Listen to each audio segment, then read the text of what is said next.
तो MP board के class 9th के विद्यार्थियों, देखिए जिस घड़ी का आप बेसब्री से इंतजार कर रहे थे, इस वीडियो में मैं आपको आईटी का पेपर यहाँ पर सॉल्यूशन के साथ में कंप्लीट कराने वाली हूँ। यदि वास्तव में आप 100% टॉप करना चाहते हैं तो इस वीडियो को आप जरूर देखिएगा, क्योंकि इस वीडियो में मैं आपके लिए ये पेपर प्रॉपर सॉल्यूशन के साथ में लेकर आई हूँ। A to Z यहाँ पर पूरा सॉल्यूशन रहेगा, ठीक है।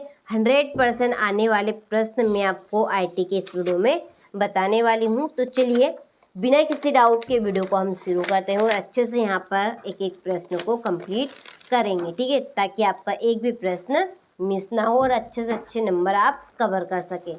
तो चलिए देखिए, आप पहला प्रश्न है कि फाइल या टेस्ट पेस्ट करने के लिए निम्नलिखित में से किस शॉर्टकट की का उपयोग किया जाता है, ठीक है। हम किसी भी मेन्यू या किसी भी वर्ड को कॉपी करते हैं तो उसकी शॉर्टकट की क्या है, तो Ctrl+C, ठीक है।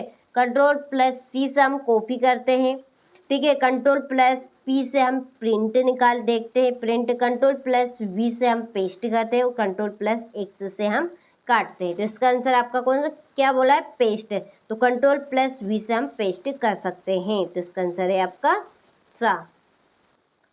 चलिए दूसरा प्रश्न है, हम ईमेल क्यों भेजते हैं, तो हम ईमेल क्यों भेजते हैं, तो दस्तावेजों और फाइलों को साझा करने के लिए, तो इसका आंसर है आपका बा। तीसरा है, निम्नलिखित में से कौन सा विराम चिन्हों की नहीं है, तो इसका आंसर है इक्वल, ठीक है। इक्वल इसमें आपकी विराम चिन्हों की नहीं है। चलिए चौथा है, जीपीएस का पूरा नाम क्या है, जीपीएस का पूरा नाम है ग्लोबल पोजीशनिंग सिस्टम, इसका रहेगा आपका आ। पांचवा, इसमें से चेहरे की कौन सी एक अभिव्यक्ति सकारात्मक है, सकारात्मक का मतलब है कि अच्छी, तो सुनते समय सिर हिला देना, तो इसका रहेगा आपका बा, ठीक है। तो ये आपके इस तरह के 100% आने वाले प्रश्न रहेंगे, अच्छे से कंप्लीट करने हैं। चलिए choose correct option and right, पहले का आपका रहेगा इसमें Ctrl+V, ठीक है। दूसरे का आंसर है बी, टू से डॉक्यूमेंट्स एंड फाइल्स। तीसरे का इक्वल साइन रहेगा। चौथे का रहेगा ग्लोबल पोजीशनिंग सिस्टम ए, और पांचवे का रहेगा आपका बी, ठीक है। पांचवे का क्या है, बी। चलिए हो गई। इसके बाद में चलिए अगले प्रश्न की ओर बढ़ते हैं, और एक एक प्रश्न हमारे लिए काफ़ी इम्पोर्टेंट है, क्योंकि एक एक प्रश्न से ही आपके एक एक नंबर जुड़ते हैं, जब जाकर आपकी पूरी श्रृंखला बनती है। तो पहला रिक्त स्थान आप देखिए, खालिस्तान ऑप्शन का उपयोग यहाँ देखने के लिए किया जाता है कि डॉक्यूमेंट तब कैसा दिखेगा जब इसे प्रिंट किया जाएगा, तो हम इसे देख सकते हैं प्रिंट प्रीव्यू में, किसमें, प्रिंट प्रीव्यू में, ठीक है। दूसरा है, एक प्रेजेंटेशन को सेव करने के लिए हम की कॉम्बिनेशन खालिस्तान का उपयोग कर सकते हैं, तो किसका, Ctrl+S का, इसका आंसर होगा आपका Ctrl+S। तीसरा है, अक्षर ए से जेड और संख्या 0 से 9 को खालिस्तान की के रूप में जाना जाता है, अल्फा न्यूमेरिक के नाम से, अल्फा न्यूमेरिक, ठीक है। चलिए चौथा है, लिब्रे ऑफिस क्लैक स्प्रेडशीट का उपयोग करके बनाई गई वर्कबुक का डिफ़ॉल्ट एक्सटेंशन खालिस्तान है, तो .ods। और पांचवा, हेडर प्रत्येक पेज के खालिस्तान पर दिखाई देते हैं और फुटर प्रत्येक पेज के खालिस्तान पर दिखाई देते हैं, तो देखिए इसमें आपका आएगा ऊपरी, ठीक है, ऊपरी भाग पर दिखाई देते हैं हेडर प्रत्येक पेज के, और फुटर निचले भाग पर दिखाई देते हैं, ठीक है। चलिए यहाँ से आप स्क्रीनशॉट लेकर कंप्लीट करें।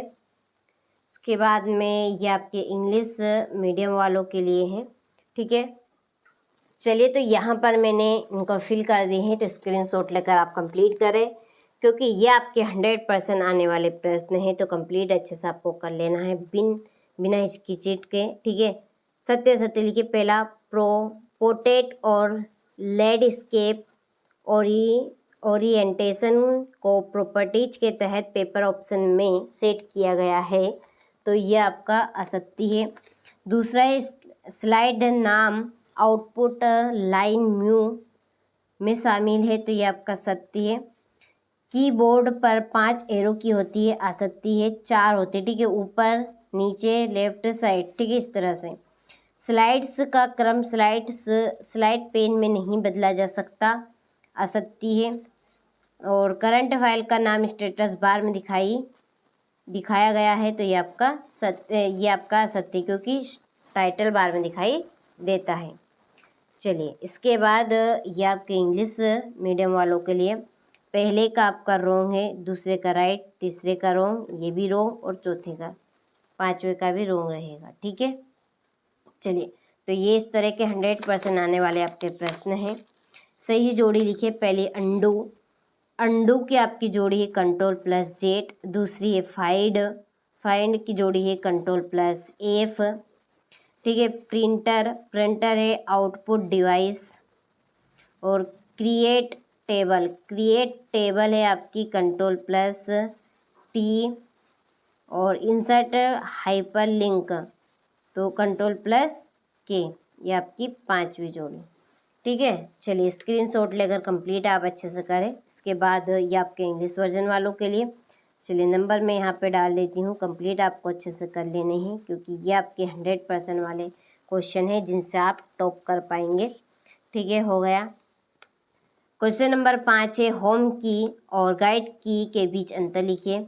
छठा, प्रेजेंटेशन का उपयोग करने के क्या फ़ायदे हैं। वर्ड प्रोसेसिंग की अवधारणा को लिखिए। किन्हीं 300 प्रबंधन कौशल को सूचीबद्ध करें, ठीक है। इसके बाद में नवा प्रश्न, प्रदूषण के स्रोत क्या है। मेल मर्ज क्या है। मेल मर्ज के लिए कौन से 2 डॉक्यूमेंट आवश्यक है। प्रेजेंटेशन की विशेषताएं देनी है। संचार ने दृष्टिकोण को प्रभावित करने वाले कारक देने हैं। स्प्रेडशीट सॉफ्टवेयर की प्रमुख विशेषताएं देखनी है। फाइल और फोल्डर के बीच अंतर। उद्यमी की किन्हीं 5 विशेषताओं को सूचीबद्ध करना है। स्प्रेडशीट में रिलेटिव और एब्सोल्यूट सेल एड्रेस क्या है, ठीक है। तो ये आपके 100% आने वाले प्रश्न हैं, अच्छे से कवर कर लेने हैं, ताकि आप इन प्रश्नों को अच्छे से कंप्लीट करके टॉप कर सकें, ठीक है। 17वां प्रश्न है, डॉक्यूमेंट में इमेज शेप्स एवं स्पेशल कैरेक्टर इंसर्ट करने की प्रक्रिया लिखिए। प्रेजेंटेशन सॉफ्टवेयर क्या है। प्रेजेंटेशन में एनिमेशन एंड ट्रांजिशन क्या है, इन्हें एंड करने के लिए चरण आपको बताने हैं। दैनिक जीवन में आईटी के विभिन्न क्षेत्रों में क्या, ठीक है, क्या उपयोग है, इनका वर्णन कीजिए। माउस क्या है, विभिन्न माउस ऑपरेशन का सचित्र वर्णन कीजिए। तो ये आपके इस तरह के 100% आने वाले प्रश्न हैं, अच्छे से आपको उनको कंप्लीट करना है, ठीक है। चलिए, आप क्वेश्चन नंबर 5 से 20 तक के प्रश्न और साथ में उनका सॉल्यूशन देख लेते हैं। तो देखिए, होम की और गाइड की बीच अंतर। तो देखिए, होम की और गाइड के बीच अंतर निम्नलिखित है। नंबर 1, होम की का उपयोग कर्सर को लाइन या दस्तावेज की शुरुआत में ले जाने के लिए किया जाता है, ठीक है। और गाइड की टाइपिंग करते समय उंगलियों को सही स्थान पर रखने में सहायक करती है। तीसरा है, होम की एक कार्यात्मक कुंजी है, जबकि गाइड की टाइपिंग सीखने में सहायक कुंजी है, ठीक है। तो ये आपका इस तरह का इस प्रश्न का आंसर रहेगा। इसी के नीचे ये आपका इंग्लिश वर्जन वालों के लिए, ठीक है, कंप्लीट अच्छे से करने हैं, क्योंकि ये आपके 100% आने वाले प्रश्न हैं। प्रेजेंटेशन का उपयोग करने के क्या फ़ायदे हैं, ठीक है। तो नंबर 1 आप देखिए, प्रेजेंटेशन से जानकारी को सरल और आकर्षक तरीके से प्रस्तुत किया जा सकता है। दूसरा, चित्र, चार्ट और ग्राफ के माध्यम से विषय को आसानी से समझाया जा सकता है। तीसरा, यह समय की बचत करता है और प्रभावी संप्रेषण में मदद करता है। ठीक है, तो ये आपके इस तरह के प्रश्न के आंसर रहेंगे, बहुत ही सरल और सिंपल शब्दों में और सुंदर। ठीक है, 8वां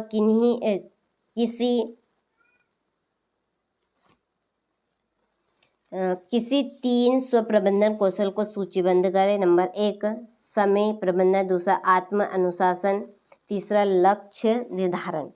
ठीक है, इसी के नीचे ये आपका इंग्लिश वर्जन वालों के लिए नवार प्रदूषण के स्रोत क्या है। प्रदूषण के स्रोत निम्नलिखित है। नंबर 1 औद्योगिक गतिविधियों जैसे कारखानों से निकलने वाला धुआं और अपशिष्ट, दूसरा वाहनों से निकलने वाला धुआं और ईंधन का दहन, तीसरा घरेलू कचरा, प्लास्टिक और रासायनिक पदार्थ। ठीक है, पूरा सॉल्यूशन मैं आपको दे रही हूँ ताकि आप सभी आईटी के पेपर में टॉप कर सकें। ठीक है, क्योंकि 100% आने वाले प्रश्न है, जिन बच्चों को यहाँ पर आंसर नहीं आते तो इसलिए मैं आपके लिए सॉल्यूशन भी लेकर आई हूँ ताकि सॉल्यूशन कंप्लीट करके अच्छे से अच्छे नंबर आप कंप्लीट कर सके।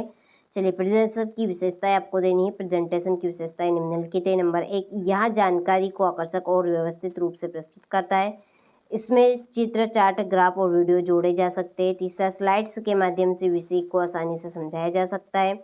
एनिमेशन और ट्रांजिशन का उपयोग किया जा सकता है। यह प्रभावी संचार में सहायता करता है। ठीक है, चलिए यहाँ से आप इंग्लिश वर्जन वाले स्क्रीनशॉट ले लीजिए। 12वां संचार ने दृष्टिकोण को प्रभावित करने वाले कारक लिखिए। तो नंबर 1 व्यक्ति का अनुभव और ज्ञान, दूसरा सांस्कृतिक और सामाजिक पृष्ठभूमि, तीसरा भावनाएं और मानसिक स्थिति, तीसरा भाषा और शब्दों का चयन, पांचवा है सुनने और समझने की क्षमता। ठीक है, तो ये आपके इस तरह के इस प्रश्न के आंसर रहेंगे। ये आपका इंग्लिश वर्जन वालों के लिए।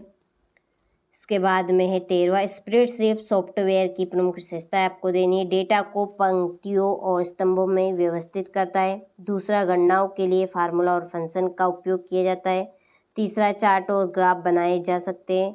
चौथा, डेटा को आसानी से संपादित और विश्लेषण किया जा सकता है। बड़े डेटा को सुरक्षित रूप से सहेजा जा सकता है। ठीक है, तो ये आपके इस तरह के 100% आने वाले प्रश्न हैं, अच्छे से कंप्लीट करने हैं ताकि आप सभी अच्छे से अच्छे नंबर कवर कर सकें। जिनको आईटी में पास होने का विश्वास है तो ये क्वेश्चन आप कंप्लीट करके चले जाइएगा, आप पास भी हो जाएंगे और अच्छे से अच्छे नंबर भी कवर कर पाएंगे। ठीक है, क्योंकि ये आपके 100% आने वाले प्रश्न हैं। ये आपका 17वां प्रश्न। ठीक है, चलिए हो गया। स्क्रीनशॉट लेकर अच्छे से कंप्लीट कर लेना है। देखिए, मैं आपका ज़्यादा टाइम वेस्ट ना करते हुए स्क्रीनशॉट दे रही हूँ ताकि आप कम टाइम में अच्छे से इनको कंप्लीट कर सके और भी अच्छे से। हो गया, ये लास्ट आपका 20वां है। माउस क्या है, विभिन्न माउस ऑपरेशन का सचित्र वर्णन कीजिए। तो माउस और विभिन्न माउस ऑपरेशन निम्नलिखित है।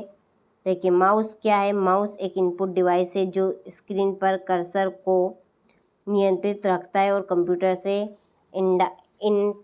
इंटरैक्ट करने में मदद करता है। ठीक है, विभिन्न माउस ऑपरेशन ये signal click, double click, right click और drag and drop click, scroll wheel. ठीक है, स्क्रॉल व्हील रहेगा। हो गया, चलिए ये आपका लास्ट क्वेश्चन है।